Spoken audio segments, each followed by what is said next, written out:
মাত্র ১২ বছর বয়সেই ওজন ৮০ কেজি আর দিন-রাত মিলিয়ে পান করছে প্রায় ৩৫ থেকে ৪০ লিটার পানি। অস্বাভাবিক এই শারীরিক সমস্যায় স্বাভাবিক জীবনযাপন প্রায় অসম্ভব হয়ে উঠেছে নওগাঁর এক শিশু সোহাগীর। নওগাঁর মহাদেবপুর উপজেলার সোফাপুর ইউনিয়নের তাতারপুর গ্রামের দিনমজুর হাফিজুল ইসলামের ছোট মেয়ে সোহাগী। ৪ ভাই বোনের মধ্যে সবার ছোট সে।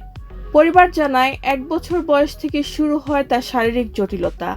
মায়ের বুকের দুধ ছাড়ার পর থেকেই পানির প্রতি অস্বাভাবিক আকর্ষণ তৈরি হয়। বর্তমানে দিন-রাত মিলিয়ে প্রায় ৩৫ থেকে ৪০ লিটার পানি পান করে সোহাগী।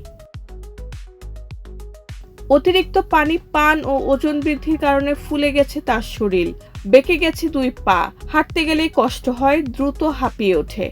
ফলে স্কুলে যাওয়া কিংবা সমবয়সীদের সঙ্গে খেলাধুলাও প্রায় বন্ধ হয়ে গেছে।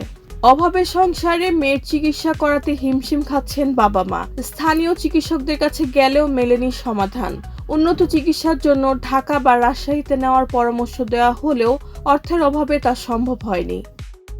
স্থানীয়দের দাবি, স্বাভাবিক খাবার খেলেও পানির পরিমাণ অস্বাভাবিক। চিকিৎসার অভাবে দিন দিন আরও জটিল হয়ে উঠছে তার শারীরিক অবস্থা। এদিকে নওগাঁর সিভিল সার্জন জানিয়েছেন, শিশুটির গ্রোথ হরমোনজনিত সমস্যা অথবা মস্তিষ্কে টিউমারের মতো কোনো জটিলতা থাকতে পারে।